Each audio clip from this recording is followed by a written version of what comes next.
Hi guys, magandang araw po sa inyong lahat. At ngayon po, ipipicture ko naman sa inyo si Sir Banat Bay, kung ano yung mga komento niya. So, bago yan, gusto ko lang po munang magpasalamat sa aking viewers at lalong-lalo na sa aking mga subscriber na patuloy silang nagsusubscribe sa ating YouTube channel, DIY KKB. Maraming salamat po sa inyo. Maraming salamat po. At bago kasi Banat Bay, i-discuss ko sa inyo kung ano tong mga trolls.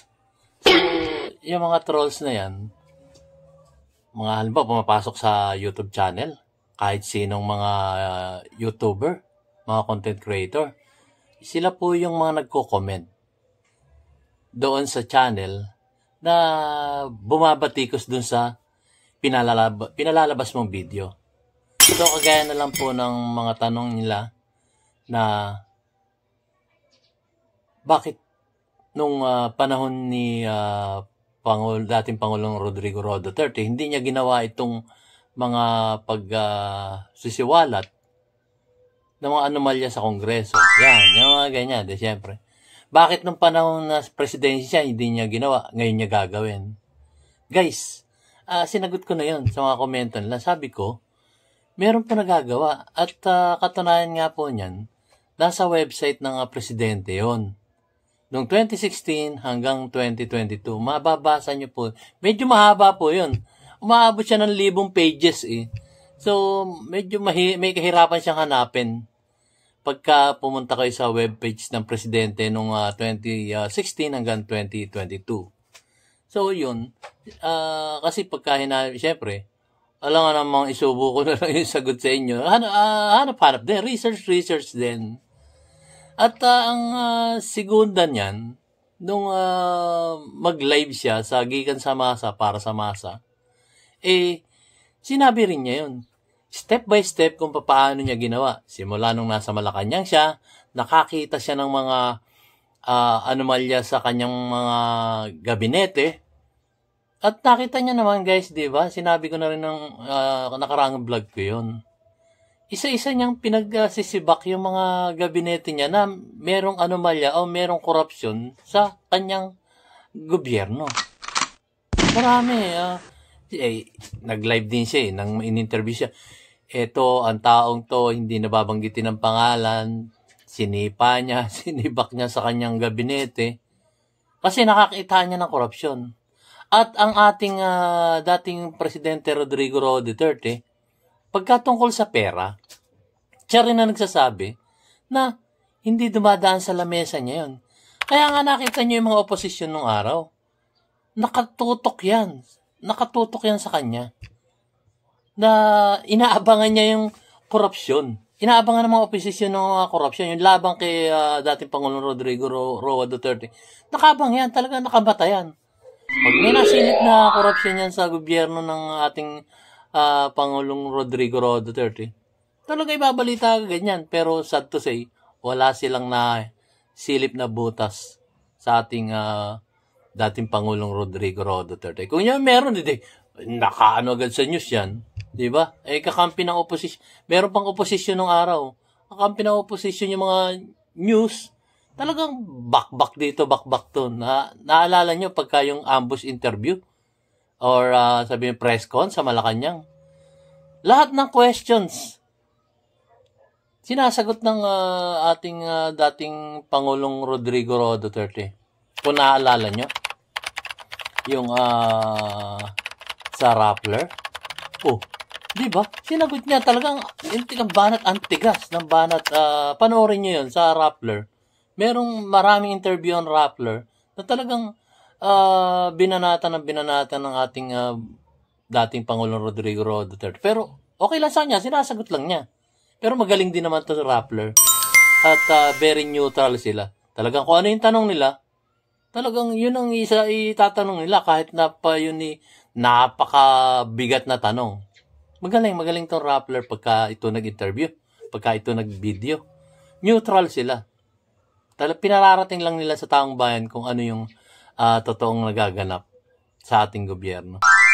Kasi news sila pero yung ibang news, Yung ibang news, makikita nyo talagang kitang-kita na may pinapanigan.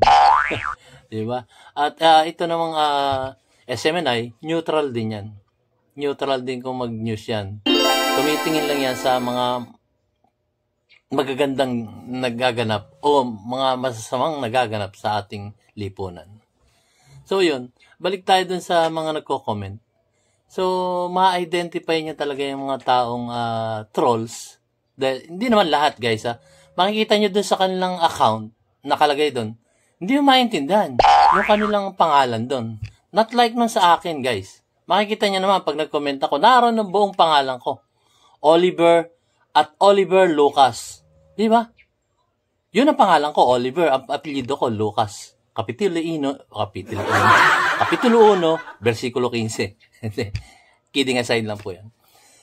So, pakikita nyo, totoo yung aking channel. Nagbablog ako, hindi naman po pwede hindi totoo yung aking channel, di ba?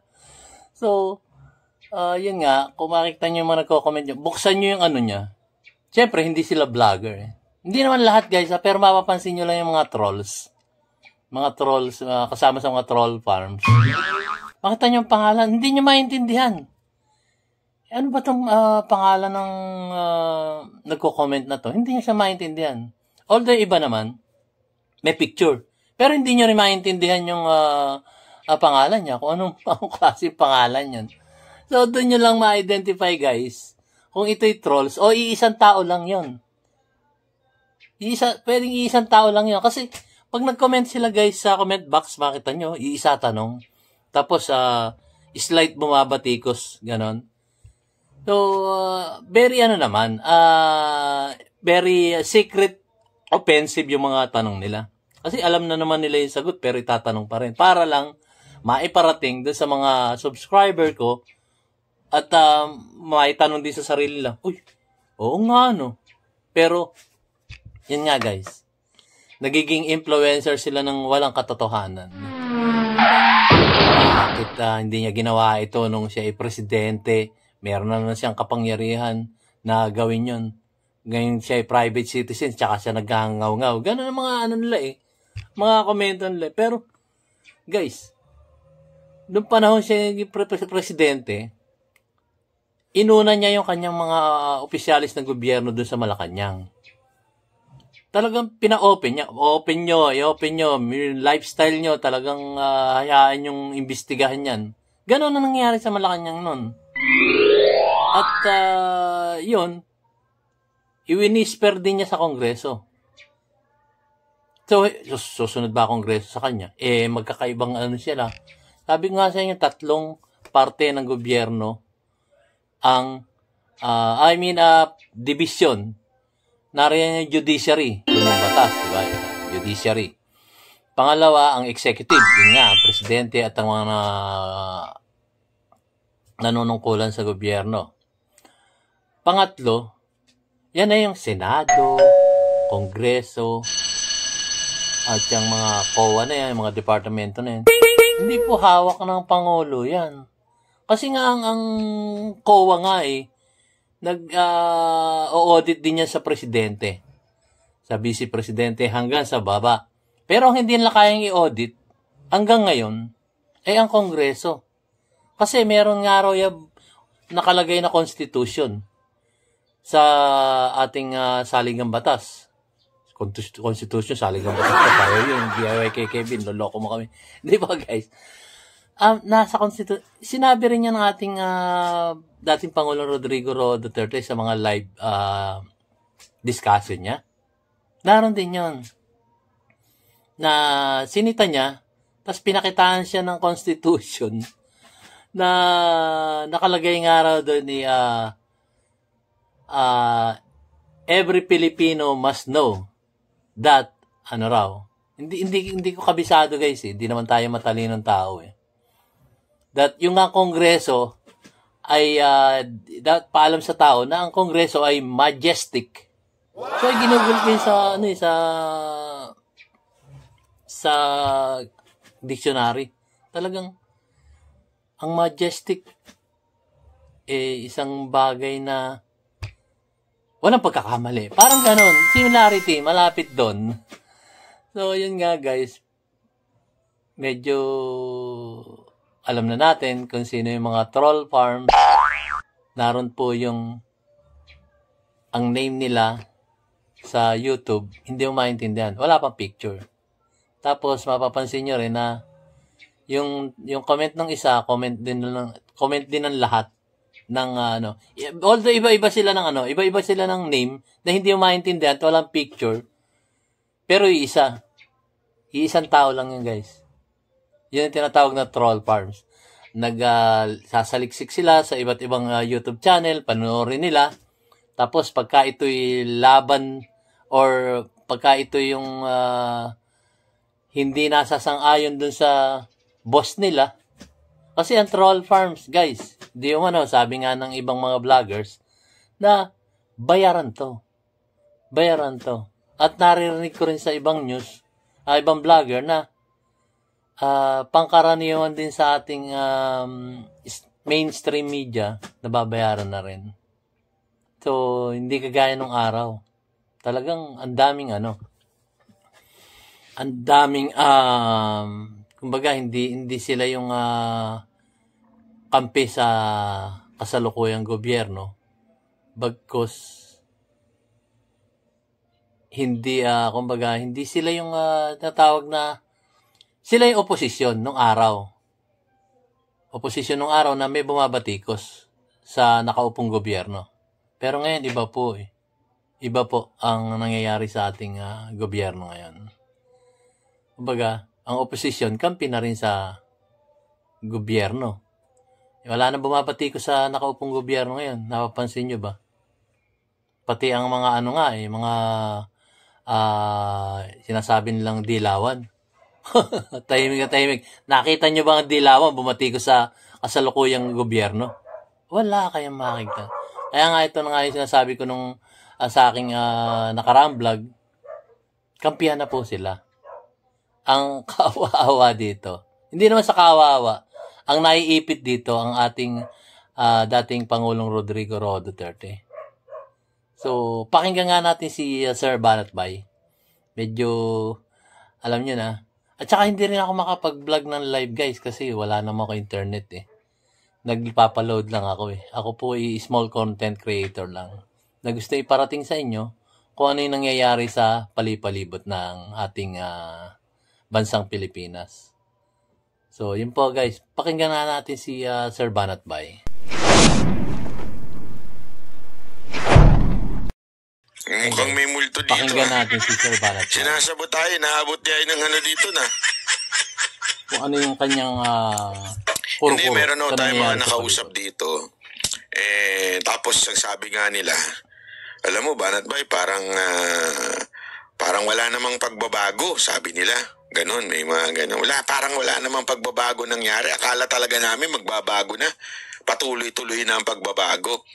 Alam mo, eto ako, naniniwala pa rin ako na meron talagang pagbabago pa din. Wag naman po natin sabihin na walang pagbabago. Meron nung pagbabago ang nagaganap sa Pilipinas. Actually, ito isa sa matinding pagbabago. Dati, ito ang kanilang statement. Pag-aaralan ng Department of Justice. Ay, sorry. Ito pala Wala silang gagawin dito Wala silang kinalaman sa atin dito. At anong gagawin nila? Papasukin nila tayo? Gusto ba nilang pasukin tayo na bilang isang kolonya na naman? Yan. Yan ang dating statement ni Remulla. Nung napahiya siya kay Pangulong Duterte at medyo naging critical na si Pangulong Duterte, naiba na ang statement. Nagbago. Di ba? Nagbago.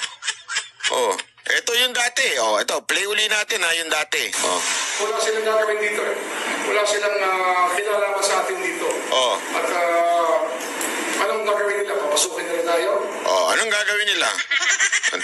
Alam mo, pag si Remulla nagsalita, parang siga sa kanto. Anong gagawin nila? Gagawin na naman tayong kolonyal. Sasakupin tayo, ha? Gusto ba nilang pasukin tayo bilang isang kolonya na kita mo, yan ang statement niya noon. Sabi ko sa inyo, may pagbabago eh. Ito, pagbabago. Pag-aaralan ng Department of Justice ang panawagan ng Makabayan Black na payagan ang International Criminal Court na pumasok sa bansa para imbestigahan si dating Pangulong Rodrigo Duterte. Nagugat ang panawagan ng Makabayan Black matapos na ihayag ni dating Pangulong Duterte.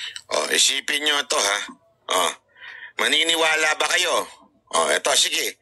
Maniniwala ho ba kayo na kaya papapasukin o kaya pag-aaralan o kaya ikukonsidera na ng gobyerno na ito papasukin ng ICC dahil sa complaint ng Makabayan Black? Hindi, ako teretsuanan tayo, totohanan lungo tayo. Sa tingin nyo, yun ang dahilan kung bakit papayagan na o pag-aaralan o ikukonsidera na na ipapasukin ng ICC? Hindi ho, kalokohan. Isang malaking kalokohan. Bakit ho kanyo? Tinamaan ho talaga ang ego ni Remulla. Dahil ho doon sa pagtatanggol ni Pangulong Duterte sa kalayaan ng pamamahayag ng mga vloggers, lalong-lalo ng Banateros Brothers, tinamaan ang ego nitong matandang to si Remulla. Yan ang totoo dyan. Pangalawa, siguro, dahil nga na nakikita na kinokontra na ni Pangulong Duterte ang gobyerno na to, ayan na, sinisimula na nila talagang gipitin si Pangulong Duterte. Sabi ko naman sa inyo ewan ko, kayo ho ba bilang mga dati ko pang taga-subaybay at nanunood dito sa Banatbay Live, tanungin ko kayo, di ba sinabi ko na sa inyo yan? Sinabi ko na sa inyo na katarantaduhan yung statement na yan. Kahit nung noong panahon pa yon, sabi ko wag kayo maniwala dyan sa statement na yan na hindi papapasukin ng ICC. Alam mo, dami nagtawag sa akin doon na fake news daw ako ha. No. Naalala nyo nun? Diba ang dami nagsabi, hindi, fake news ka, banat ba? Hindi naman totoo yan. Kita mo, linaw na sinabi ng administrasyon na ito. Hindi na ba papasukin yung ICC? Sabi ko, huwag kayong magpaninlang, huwag kayong tatanga-tanga. Maniwala kayo sa hindi. So, yun po, ang pinag-uusapan din nila ngayon ay yung tungkol kay DOJ Secretary Remulla. Kasi nga naman, noong araw, bago pa lang siya sa posisyon at umusbong itong pagpasok ng ICC, sinabi niya talaga, hindi niya papapasukin ng ICC. Yun ang sinabi niya. At yun nga, ngayon, tungayan natin o pakinggan natin, ituloy po natin yung sinasabi ng ating butihing vlogger na si Sir Banatbay. Ito pa. Yung ICC issue na yan, hindi yan tuluyang papatayin. Ika nga, yung issue na yan, hindi yan talagang totaling iiwan ng gobyerno na to. Yan ang gagamitin pang-blackmail sa ating Pangulong Duterte. Yun ang totoo. Di ba? Ayaw niyo maniwala. Sinabi ko na sa inyo yan, noong simula pa lang ng administrasyon nito, sinabi ko na sa inyo, gagamitin yan bilang pang-blackmail o di kaya pang-haras. Kasi tandaan ninyo, pag yan pumasok, kasi ito simple lang naman po yung ICC na yan Yung ICC na yan, walang kapangyarihan yan. Walang huyang kakayanan para mag-execute ng kanilang desisyon. The only way to execute yung magiging desisyon ng ICC kung makikipag-coordinate ang gobyerno. Kasi ang kanilang police power, hindi naman pwede sila magpapasok naman. Ayun, ang sinasabi nitong si Sir Banatbay, talaga naman po, walang karapatan ng ICC na manghimasok sa ating bansa. Kasi, unang-una, meron po tayong tumatakbong batas. Kumbaga, hindi naman siya yung hindi naman siya yung, wala na tayong tumatakbong batas sa ating bansa na halos lahat nalalagyan na. Yung mga ganon. Kumbaga, talaga wala tayong nakukuhang tulong sa gobyerno patungkol dun sa mga hinaing natin. Meron po tayong batas. Nariyan pa po ang Municipal Trial Court. Nariyan din ang ating Regional Trial Court, yung Court of Appeals, at lalong-lalo na ang ating Korte Suprema. Mga tumatakbo pa po yan. Yan po ay nagbibigay ng katarungan sa bawat isang Pilipino. Kagaya nga nung sa justice, di ba? Ang Lady Justice, may hawak po siyang timbangan. Nakapiring nga kanyang mata at meron siyang espada sa kabilang kamay. So, yun po ang image ng ating Lady Justice. So, meaning to say, tinitimbang niya. Tinitimbang niya ang bawat hinaing ng bawat isa. So, tinitingnan niya kung sino ang mas pwedeng bigyan ng katarungan. Tapos, nakapiring siya. Ibig sabihin, wala siyang kinikilingan sa bawat isa doon sa pagtitimbang niya. Kung ano yung lalabas niya ebidensya, doon lang siya maghahatol. At yun ang nga po yung espadang hawak niya sa kanyang kanang kamay. So, yun po ang hustisya natin dito sa Pilipinas. Tumatakbo pa po ang hustisya sa ating bansa. Tapos, papapasukin nila ang ICC. Para na lang sinabing, walang pakinabang ating justice system dito sa Pilipinas. So, ngayon, eto na. Pumasok na itong di umano ang mga Makabayan Black na sinangguni dito sa DOJ Secretary kung humihiling na papasokin ng ICC. Kayo guys, dapat bang papasokin ng ICC? Na meron naman tayong tumatakbong ahensya ng gobyerno para sa ating batas. Di ba? Tuloy natin si Sir Banat Bay. Dali lang pa. Ayan walang po. ganun. Di ba? Hindi hupe pwede yun. Natin ng konti. Sinabi ko na sa inyong gagamitin yan bilang pang-blackmail o di kaya pang-haras. Kasi tandaan ninyo, pag yan pumasok, kasi ito simple lang naman po yung ICC na yan Yung ICC na yan, walang kapangyarihan yan. Walang huyang kakayanan para mag-execute ng kanilang desisyon. The only way to execute yung magiging desisyon ng ICC kung makikipag-coordinate ang gobyerno. Kasi ang kanilang police power, hindi naman pwede sila magpapasok ng mga banyagang pulis dito para dakpin si Pangulong Duterte. Walang ganun. Di ba? Hindi pwede yun. Ang pwedeng gawin, sabihin ng ICC, ito ang aming desisyon. Nakitaan namin na guilty si Duterte. Ganyan-ganyan. So, uutusan o hihingin ng tulong ng ICC sa DOJ. Tingnan nyo na. Na dakpin, arestuhin si Duterte. Sabi ko sa inyo Di ba? Sinabi ko na yan Ayaw niyong maniwala Dami nagsabi sa akin, masyado ka namang Banat Bay. Maniwala kayo sa hindi. Naisip ko na yan noon pa kasi alam ko, darating ang panahon, magsasalita si Pangulong Duterte at hindi makakatiis. Alam mo, knowing the President, ang Pangulong Duterte, politiko yan. Sumasakay lang yan sa simula. Pero mananaig pa rin pong makabayan sa kanya, sa kanyang puso. Mananaig pa rin po yan. So darating at darating ang panahon, magsasalita yan sa mga hindi magagandang isyung nakikita niya. Sinabi ko na yan noong una pa lang. At because of that, sigurado ako na gagawa ng paraan o gagawa ng butas itong gobyerno na ito para gibitin si Pangulong Duterte. Ang tanong, papayag ba kayo? Sinabi ko na ako, hindi ako papayag. Hindi papayag. Ngayon, totoo at huwag daw tayo maglokohan. Kayo po ba ipapayag na eventually, kunwari, ipa-aresto ng ICC si Pangulong Duterte through this government? Papayag ba kayo? Ha? Hindi ako papayag. Isa ako sa talagang papalag dito. DDS yan. Di ba? Sabi nung iba, kailan ba ang people power? Gusto niyo ang people power? Oh. Gusto niyo ba ng people power? Sige, ako nagtatanong ako sa inyo. Kaya naman natin sa... Sino dito ang gusto na ng people power? Sige nga, magkadiretsuhan tayo. Sino dito ang gusto ng people power na? Sige na, itaas niyo yung kamay niyo. Antayin ko sagot niyo.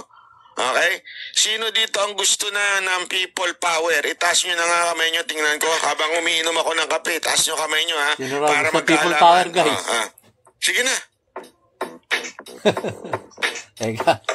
Ayan. Medyo umiinit na. Ayan ang mga tao nagsasabing gusto na ng people power. Dali. Okay. Ang tanong. Ito, Yan tanong. lang, guys.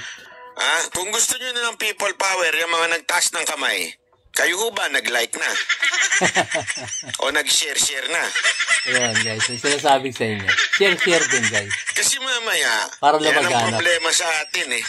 Gusto natin ng people power, gusto natin maging aktibo, pero pag may mga ganitong mensahe na para sa bayad, hindi niya kayo nagla-like. O, paano tayo ano niyan? Bira, oo. Naglolokohan lang tayo nito eh. Di ba? Yan ang problema sa atin eh. Pagka, lalaban ako. Poprotektahan ko si Pangulong Duterte. Pero nung ulihin na, hindi magising. Mamaya pa ako, may ginagawa pa ako. Busy ako eh. Di ba? Sorry, guys. Excuse me. Alam mo, narinig ko na yan eh. Narinig ko na yung mga nakarang, yung mga sabi nila, papalag kami, lalaban kami para sa bayan, tas nagtawag.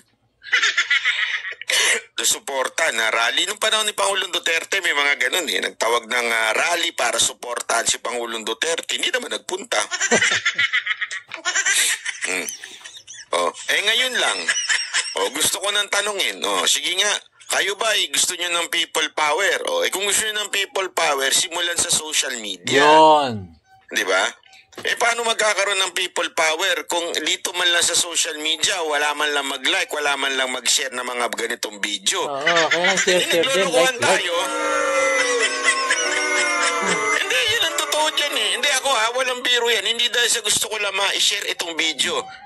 Hindi dahil sa gusto kong magkaroon lang ng viewers dito. Hindi ho yun. Ang aking punto dito, kung gusto nyo maging active in spreading the advocacy of this channel and the advocacy of PRRD, bakit ayaw natin? Simpleng bagay, mag-share, mag-like, ayaw natin gawin. Tinatamad tayo. Tamad ako. Ginagawa ako banat ba eh. Tapos gusto nyo mag-people power. Di ba? Ganun lang kasimple. Social media is the key. Yan ang talagang tunay na people power. Tandaan ninyo. Eto makinig kayo. Makinig kayo. Si Pangulong Duterte, naniwala talaga ako na nanalo siya because of social media. Tama. Ako naniniwala ako dun. Hindi ako papayag na Kaya nga, kung gusto ninyong ipagtanggol si Pangulong Duterte at ilaban sa mga katulad ni Remulla, ibig sabihin labanan yung mga panggigipit ng administrasyon na to, lalong-lalo na si Remulla at itong mga congressman ni Romualdez, dapat mag-share kayo ng mga video na magbubulat ng mga mata ng ating mga kababayan. Ito ang the best niyan. Bakit kanyo? Kasi nga po, kahit nasa ibang bansa kayo, may magagawa kayo. Kasi hindi naman ako naniniwala na pag may wari lang, ipapahuli na si Pangulong Duterte, iiwan nyo trabaho ninyo sa ibang bansa? Wala boy. Tapos pupunta kayo ng Pilipinas, haharang kayo? Hindi ako maniniwala dyan. So bilang mga kababayan natin naninirahan sa ibang bayan, gawin nyo na sa social media. Yan ang inyong magiging matinding suporta. Ang pag-share sa social media. Di ba? Tama. Kasi kami, mga Banateros brothers at iba pang mga vloggers, pero particular kami mga Banateros brothers, Kami marami nga nagsasabi na bakit daw ang tapang-tapang namin. Alam nyo, yung tapang namin, wala yan. Totoo lang wala ho yan. Walang kwenta ang tapang namin kung hindi naman makakaabot sa ibang mga tao. Ano mo yung tapang namin? Di ba? Tapos di naman napapakinggan at napapanood ng mga ibang kababayan natin. Ano sense nun? Yung tapang na yun, baliwala yun. Kailangan yung tapang namin samahan ninyo ng tapang. Kasi ang social media, hindi ho yan yung parang telebisyon. Ang telebisyon, pag binuksan mo TV, kung ano yung nandun sa channel na yun na mapapanood mo. At iilan lang yun. Diba, sa Pilipinas, dati nga. So, yun nga guys. Sabi nga ni Sir Banatbay, samahan nyo kami sa tapang namin. Walang kwenta yung tapang namin pagka hindi niya sinamahan ng ating mga kapwa Pilipino. Gaya nga lang ng mga trolls. Hindi ko naman sinasabing trolls lahat yung nag-comment ng mga ganon sa aking YouTube channel. Pero, samahan niyo naman ako para makipag-diskusyon sa kanila. Hindi naman kailangan yung tuloy-tuloy na diskusyon na hindi naman tayo naka-live Yung bang nag-comment sila, imbis na lagi ako nagpapaliwanag, nagpaliwanag na ako yung ulitin pa uli sa ibang araw. Diba? Ang hirap pong paliwanagan ng mga trolls. Although, hindi naman lahat sila. Yung iba, totoo naman sigurong nagtatanong kung bakit. Pero nasagot ko na yun nun Nasagot na rin ang video live video ni dating Pangulong Rodrigo Roa Duterte. Hindi lang siguro mga nanonood. At sabi ko nga, research din. Kasi, pag sinabi mong ganito po, dito kayo pumunta, wala naman ako nakikita Kaya, yun po ang isa sa trolls. Pero yung trolls na yan, kung mapapansin nyo, doon sa pangalan nila, iba-ibang letra. Kumbaga, hindi mo mababasa yung totoong pangalan. Yun. Hindi naman lahat pero pangkaraniwan sa trolls, ganon. Wala nang picture, tapos yung pangalan nila, hindi mo maintindihan. Tapos, although may picture naman, tapos, kumbaga, hindi mo pa rin maintindihan kung anong pangalan. Yun po ang mga trolls. So, nag-iisa lang yan. Nag-iisa lang yan sa YouTube channel. Aatake yan sa loob na isang YouTube channel. Pagka yung laban sa kanilang boss. Kasi mga bayaran yan Mga bayaran yan, trolls na yan. Di umano, sabi nga. Marami na rin nagsasabi.